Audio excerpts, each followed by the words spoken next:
Free Choice Act is legislation in Congress that would restore workers' fundamental freedom to organize and rebuild our economy. It guarantees that if a majority of workers sign cards indicating their support for a union, that the union would be recognized.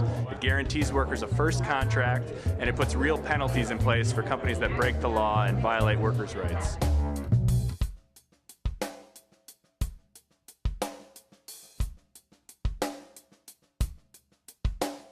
On average, if you're working union, you're going to earn 30% more, give or take.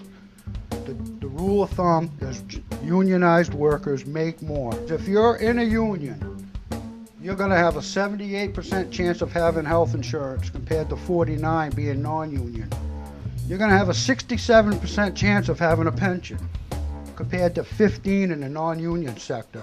The disability insurance, you're going to have a 60% chance of having some kind of disability insurance in place if you're in a union environment. If you're in a non-union, you're going to get roughly 35%. They're saying 364 times the average wage, okay? A few weeks ago on national news, they estimated 444 times the average wage for your top CEOs in this country. There's a serious disparity of wealth going on here. And millions of workers in this country want to join unions, but basically will never get a free and fair chance to do so. Right now the system is totally broken. It's a corporate-dominated system. When workers try to organize, their rights are systematically violated. They're threatened, intimidated, harassed, and fired. 52% of the time, immigrant workers in the workforce are threatened with deportation. You know, all of this, again, to create a climate of fear. So in 2007, almost 30,000 instances of illegal firings and other employer discrimination against workers. And those are just the ones that are documented. And there's basically no penalties for companies. It's simply the cost of doing business to oppose unions every step of the way.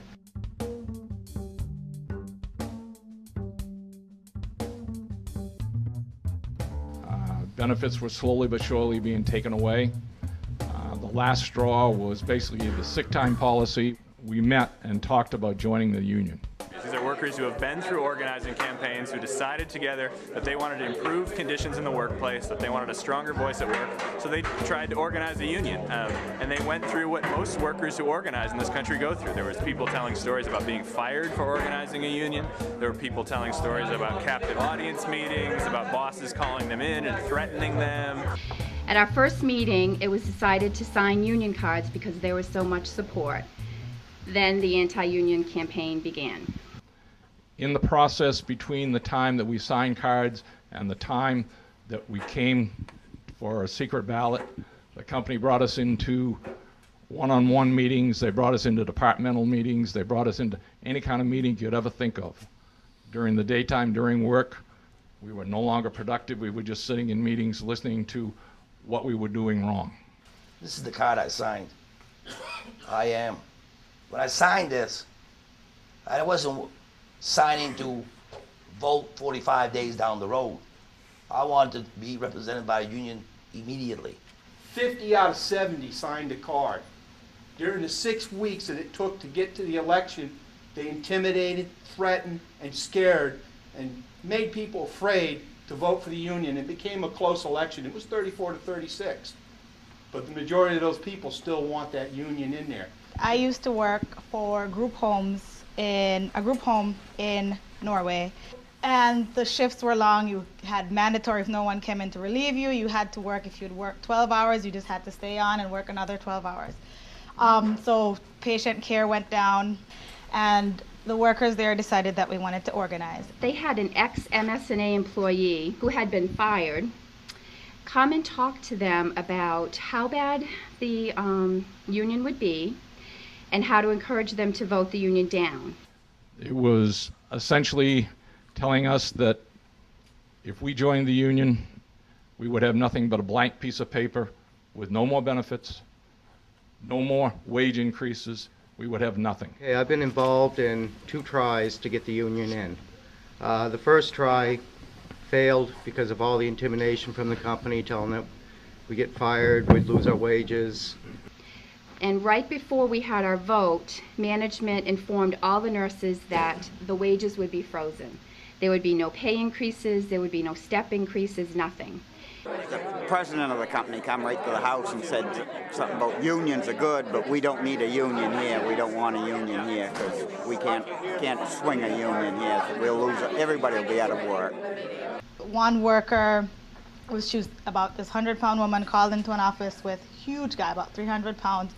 He screamed, yelled at her, threatened her job, and told her that she was not allowed to talk about the union on work time. Definitely scared her. We filed an unfair labor practice against the company, and all they had to do was put up that posting for 90 days that said, oops, we're sorry, we won't do it again. They also said it could take from 18 months to 8 years to get a first contract.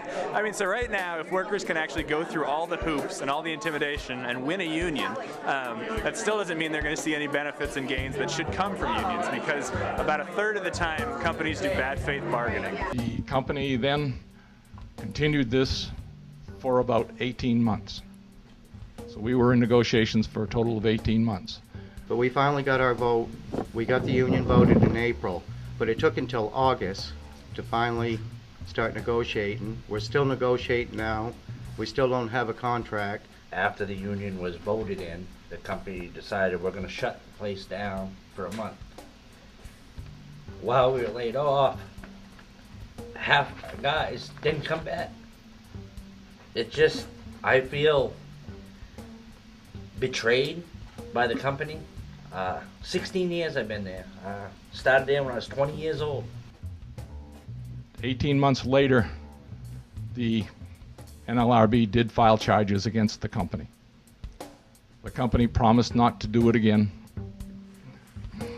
and that was the sum total of their punishment.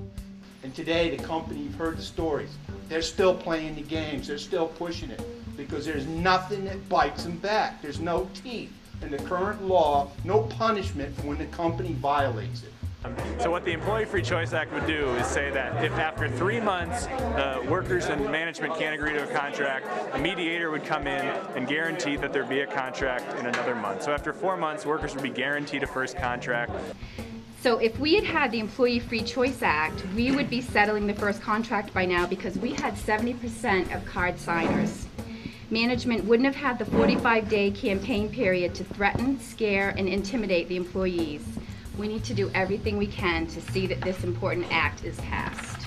You know, enough's enough. With this here, the Free Choice Act, they're not going to be able to step on us anymore. I'm back trimming trees again, and we're going to try to get a union going again. So we'll see how that goes. The next step in Maine is to really convince our 2 senators to support this, particularly Senator Snowe, who's a critically important vote on this. We need to get 60 votes in the Senate to pass the Employee Free Choice Act. So we're confident that with, as the senators understand this issue better, as they hear from more and more constituents, that they're going to do the right thing. And so the steps for people are to educate your friends and family and neighbors, to call and write to your senators, to thank both our representatives, Mike Mishu and Shelley Pingree, for supporting the bill, and to communicate with Senator Snowe and Senator Collins that they should do the right thing for working people and support the Employee Free Choice Act.